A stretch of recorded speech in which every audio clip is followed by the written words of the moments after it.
할렐루야. 오늘 필라델피아 인터넷 방송을 통해서 오늘 함께 말씀을 나누게 된 것을 하나님 앞에 감사를 드립니다. 바로 며칠 전 성령 강림 주일로 온 땅이 드렸습니다. 저희도 역시 성령 강림 주일을 드리고 또 이곳까지 들어왔습니다. 아다시피 요즘에는 그 코비드-19 팬데믹이라고 하는 전염병들이 얼마나 세계를 덮고 있는지 참 애는 갓난애부터 어른에 이르기까지 입을 막아야만 살 수 있고 마스크를 쓰고 아장아장 걷는 어린아이 보면 그렇게 마음이 제가 아픔을 느끼고 왔습니다. 그러나 하나님께서 이와 같은 전염병을 왜 이 땅에 내려주시고 계실까요? 여호와 하나님께서 우리에게 보내시는 채찍임을 우리는 분명히 깨달아야 할 것입니다. 저는 그래서 오늘 본문의 말씀을 함께 보겠습니다만 호세아서 5장 1절의 말씀을 제가 대신 봉독합니다. 성경은 제사장들아 이를 들으라, 이스라엘 족속들아 깨달으라, 왕족들아 귀를 기울이라. 너희에게 심판이 있나니 너희가 미스바에 대하여 올무가 되며 다볼 위에 친 그물이 될 것이니라 라는 성경의 말씀을 근거로 해서 저는 제목을 오늘 제사장들아 들으라 라고 말씀을 함께 나누고 싶습니다. 지금 말씀한 것처럼 이렇게 제사장들도 많고 말씀을 증거하는 이 시대임에도 불구하고 왜 이 땅은 이렇게 어둠의 권세가 전 세상을 덮고 있으며 그것도 조금 전에 말씀한 그 코로나라고 하는 그 전염병이 어떻게 이 땅을 덮고 있을까요? 저는 이것을 하나님의 채찍으로 받아들이고 있습니다.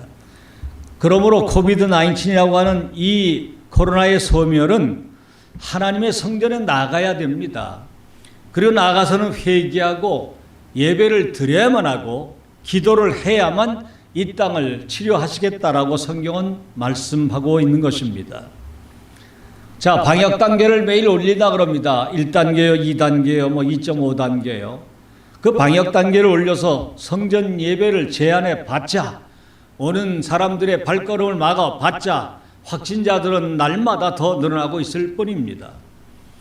오늘은 특별히 또 지난주에 얼마 전 있었던 오순절 성령 강림의 역사를 오늘 이 시간 저는 기억하기를 원하면서 빠짐없이 성전 예배에 동참해야겠다. 그리고 우리가 더욱더 열심히 예배를 드리고 하나님의 채찍을 거둬주시기를 우리는 정성을 다하고 열심을 다하고 무릎 꿇어 기도 드려야만 합니다. 하나님 말씀보다 예배를 금하고 제한하는 세상 권세에 순복한 목사님들, 그리고 죽음을 두려워서 예배에 가지 말라고 자식들의 말씀을 더 잘 듣고 계신 어르신네들, 그래서 집에서는 방콕을 하면서 속옷 차림으로 편안한 복장을 가지고 영상 예배하는 교인들의 모습, 이제 우리는 더욱더 몸을 깨끗이 갖추고 새 옷을 갈아입고 예배당으로 나와 예배를 드리고 성령이 치료하시는 축복을 받기를 간절히 기원합니다.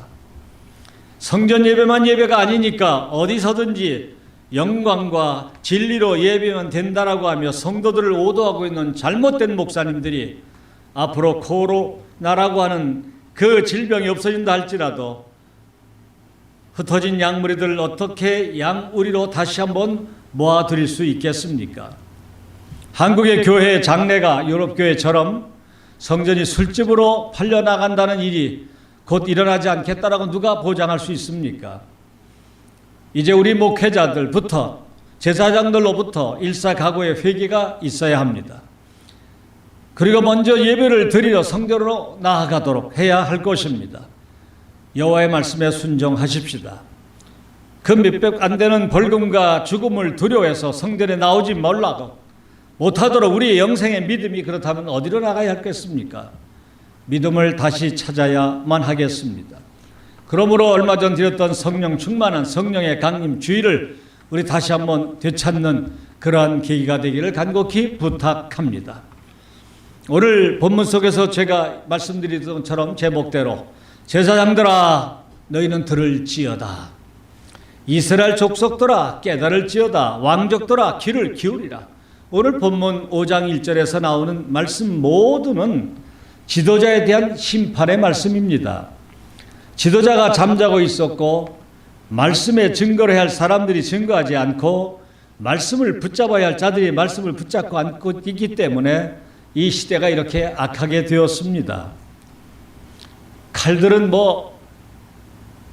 살인자들이 이 땅을 행위한다고 해서 악한 시대가 아니라 지금 말씀한 대로 말씀을 붙잡아야 할 자들이 교회를 멀리하고 말씀을 증거하고 전파할 제사장들이 목회자들이 오히려 그 자그마한 질병을 두려워하면서 쉬쉬쉬 바깥으로 내몰고 있는 이 참담한 현실, 이 시대가 지금 가장 악한 시대라고 정의를 나는 내릴 수가 감이 있습니다.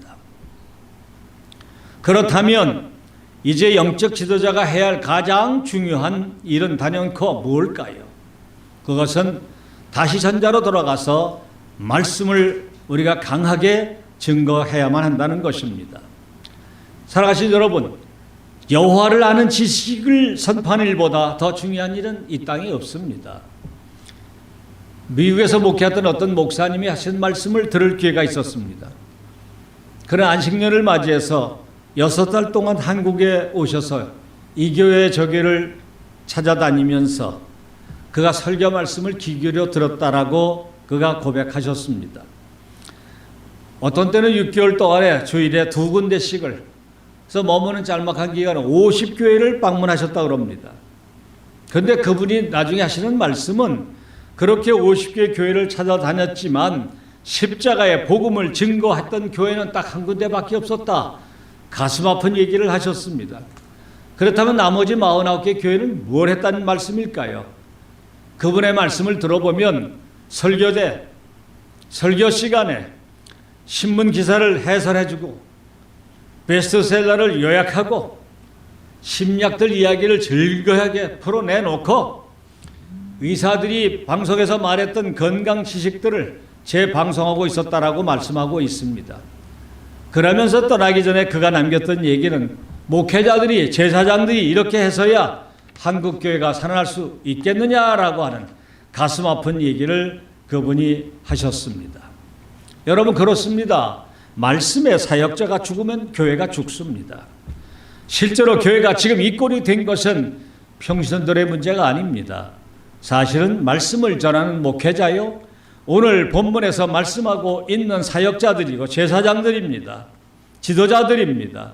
이들이 문제라는 것입니다. 목회자들이 하나님 말씀인 그 지식을 버리니까 하나님 뭐라고 말씀한 거요? 버렸던 너희들이 섬기는 그 교회 내가 버리리라. 말씀을 증거하지 않고 딴짓거리하는 너희들을 내가 버려버리자. 그렇게 하다 보니까 말씀을 붙잡아야 살아나는 교회들이 점점 죽어가고 있고 오늘의 같은 처참한 모습까지 내려가고 있는 것입니다. 여러분, 그러나 우리에겐 소망이 있습니다. 지금이라도 이 어려운 여건 속에 하던 짐들을 다시 정리하시고 TV를 끄시고 이제는 교회로 몰려들어 하나님 말씀에 귀를 기울이시고 그리고 이제 이러한 말씀을 증거해야 할 다시 말하면 신학도들을 배출하는 그 신학교를 위해서 열심히 기도해 주셔야 할 것입니다. 예언을 하는 사람은 저는 아니겠습니다만은 얼마든지 누구라도 10년 전부터는 이와 같은 것들을 다 너나 누가 할 것 없이 예측을 했다고 봅니다. 저 자신이 감히 예측했던 것이 약 10년 가까이 되는데요. 그 이유는 뭘까요? 신학교에서 교회한다라고 모이면 방해꾼들이 나오잖아요. 얼마 전에도 저는 학교 이름을 제가 대지요. 몇 개 대학을 방문할 기회가 있었습니다. 100년씩 됐다는 학교고 장자교단이라고 하는 총회 신학들이고 신문에 보면 100주년입니다. 자랑이 바쁜 학교들이에요. 가보니까 운동장에 담배꽁초가 너절하더라고요. 과거의 선배님들이 모였던 기도굴들은 텅텅 비었다고 그럽니다. 그리고 기도한다고 들어가면 야 여기 아주 답답한 광신주의자들이야 라고 하면서 비난을 퍼붓다고 합니다. 그리고 기도하는 자리들 그들은 다 봉쇄해버리고 말이에요. 그래서 결과적으로는 뭘까요? 그 자리에는 해방신학이 들어오고 민중신학이 들어오고 사회주의 신격신학들이 들어오고 올바른 보수적인 말씀을 증거하는 사람은 꼴통분자라고 내쫓김을 받습니다. 얼마나 안타까운 현실일까요? 그런 일들을 방해했던 자들이 졸업하고 나와서는 일선에서 목회한다고들 나와 있지 않습니까? 나와서는 그들이 전하는 것이 과연 뭘까요? 아까 말씀한 대로 세상적인 것 반복하기 바쁩니다. 그들이 교회를 다 죽여가고 있다는 것이에요. 살아가신 여러분, 사회 환경 때문 아닙니다. 바로 이러한 자들이 나와서 목회한다고들 반복된 얘기를 풀어내니까 이젠 하나님께서 더 이상 듣지 않겠다. 네가 내 말씀을 버렸으니 나도 너희를 버리겠다라고 하면서 문을 닫아버리시고 나중에는 실제할 데 없는 얘기를 풀어내는 자들의 입을 다 틀어막아 전 세계 땅끝까지가 다 지금 마스크를 하고 다닌 이런 형편까지 되었습니다. 운동권 목회자들이 결과적으로 옛날 대학생 때 공부하지 않고 그러고 신학을 했다고 해서 마치고 가서는 다 그들이 하는 교회들을 죽여가고 있습니다. 아직도 딴소리 하잖아요. 회개하거나 눈물을 뿌리거나 주님 앞에 참 가슴을 치는 그런 마음으로 돌았으면 하나님이 어찌 외면하시겠습니까? 쓰레기 신학을 가지고 신학을 한 자들이 너무 많다는 것이에요. 이런 현실이다 보니 신학생들을 위해서 우리는 아까 말씀한 대로 더욱더 간절한 마음으로 기도를 부탁드리는 것입니다. 그러나 하나님은 반드시 이 땅에 영혼 구원을 위해서는 끝까지 역사하시는 분이고 포기하지 않는 분이기 때문에 조금씩이나마 이와 같은 어려운 질병과 코비드-19이라는 그 팬데믹 현상 속에서 새로운 운동들이 조금씩 벌어지고 있습니다. 말씀을 증거하면 듣는 자들의 귀들이 뜨거워지고요. 또 뜨거워진 그들이 다시 나가서 열심히 기도를 시작하고요. 부흥운동이 조금씩 일어나고 있는 것을 우리는 볼 수 있습니다. 사도 바울은 그러므로 그의 모든 앞뒤의 말씀을 보면 나는 매여 있었다는 얘기를 즐겨 쓰지 않습니다. 그는 감옥에 매여 있었습니다마는 감옥 속에도 열심히 하나님 말씀을 가지고 바깥으로 내보냅니다. 편지를 써서 간수에게도 전달하고 복음 증거하는데 그런 일생을 들였던 사람입니다. 오늘 여기 나오기 전에 잠깐 이스라엘의 그러한 성지 순례에 대한 것들이 TV에 잠깐 나오기 때문에 마침 딸이 틀어줘서 아빠 보세요. 그래서 아까 조금 전에 잠깐 봤습니다. 그랬더니 바울이 갇혀있던 그 감옥, 나는 그러면 쓰면은 그래도 키는 닿을 정도고 누우면 다리는 뻗을 수 있을 것이다라는 생각했는데 현장을 보고 왔거나 아까 TV를 보니까 앉아서 그냥 머리가 달락말락하고 누우면은 마음껏 다리를 펴지 못하게 하고 철창에 갇혀있는 요만한 방에서 그 바울은 매여 있었다라는 것이었습니다. 갇혀 있었다는 것입니다. 그럼에도 그는 굴하지 않고 주변 환경을 탓하지 않았습니다. 오직 복음의 열정을, 복음을 증거하는데 그러므로 그는 말씀하기를 내가 비록 몸은 매여 있으나 나는 말씀에 매임을 당하지 않았다. 말씀은 매이지 않았다라고 선언할 수가 있었던 것입니다. 왜 이렇게 강력한 말씀을 증거할 수 있을까요? 제사장이 증거하는 말씀은 그 속에 생명이 있기 때문이에요. 이 생명을 증거하면 어려운 여건, 핍박, 아무리 우리를 올가매는 그런 환경일지라도 그 백성들은 살아난다는 것입니다. 저는 외국인 교회만 20년을 했다 그러지 않습니까? 그래서 교회 이름도 무지개 외국인 교회 시작과 지금까지 그 일을 했어요. 작년에 20주년을 지났습니다. 감사 예배를 드렸습니다. 그리고 열악한 환경 속에 지난날 밥만 먹여보내면 키만 클 것이다 해서 나와 더불어 외국인 교수를 몇 명 청빙을 해서 그 야간에 일터에서 돌아온 사람을 밥을 해먹여가면서 조금씩 신학훈련을 그냥 시켰습니다. 뭐 열악하기 그지없지요. 그럼에도 거기에 끝까지 매달린 분들이 졸업을 하지만 뭐 영어권 사람이고 거기서는 그래도 최인류의 공부를 하다 왔지요. 나라가 열악하다는 이유 때문에 그냥 미그런 워커라고 하는 노무자로 들어와서 생활할 수밖에 없었지만 그도 개 가운데는 열심을 다해서 이제 목회자의 길을 가게 되었습니다. 그래서 그곳에 가서 안수를 하기도 했고 그들이 가 있는 곳에 네 군데인데 조그마한 교회들을 함께 동참해서 첫 씨앗을 뿌려 교회를 세워지게 되었습니다. 요즘에는 그들이 나에게 위로함을 줍니다. 오늘 아침에도 거기서 온 사진들이 막 넘어옵니다. 며칠 전에는 The Women's Conference in Pakistan Rainbow Church라고 하는 여성 컨퍼런스를 하더라고요. 모이는 숫자를 보니까 뭐 숫자가 중요하진 않겠습니다만은 여성들만 회교권에 그 어려운 핍박 속에 150명이 모여서 며칠 동안 밤을 새면서 말씀을 보면서 기도하더라고요. 며칠 전에는 내가 여기 들어오기 전에 어린아이들이 여름 수련을 해요, 목사님. 그 얘기는 좀 도와주세요 하잖아요. 제 또 교회의 시작과 지금까지 목표가 거기이기 때문에 그냥 우선순위입니다. 그랬더니 이번에도 애들이 150명, 200명 가까이들 여름 수련했는데 자그마하게 지어진 교회입니다만은 증축을 해서 지금은 약 200명, 300명들이 그냥 꽉 차서 예배를 드리더라고요.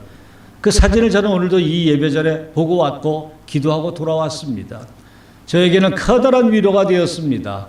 몇만 명이요, 뭐 8층, 10층 찔이요, 건물 자랑, 교회 이름 자랑, 거기는 예수님의 이름이 없었습니다. 그런 것을 하나님께서는 더 이상 볼 수 없기에 그냥 업앤다운이 다 뒤집어 엎잖아요. 지하교에서 열심을 다해 눈물 뿌리고 무릎으로 기도했던 그분들의 교회를 하나님은 서서히 드러내시더라고요. 지금 바로 그런 시대입니다. 놀랍지 않습니까? 우린 씨앗을 뿌리기만 하면 되는 것입니다. 그래서 사도행전에 보면 교회가 부흥됐다는 말이 없습니다. 이런 표현을 쓰지 않습니다. 사도행전 12장 24절의 말씀을 보니까 하나님의 말씀은 흥하하여 더하였더라. 이렇게 말씀이 쓰여져 있잖아요. 표현하고 있지 않습니까? 하나님의 말씀은 흥왕한다는 뜻이에요. 교회가 2층에 3층을 건물을 올리고 뭐 이름석자들이 예수님 머리 위에 올라서서 자랑하는 게 아니라 하나님의 말씀이 흥왕하는 것이라고 말씀을 기록해 놓았습니다. 그렇다면 교회의 부흥의 비결은 뭘까요? 다른 거 아닙니다. 그것은 말씀을 흥하게 만드는 것입니다. 말씀이 다름질하게 만들면 교회도 다름질을 하게 되어져 있습니다.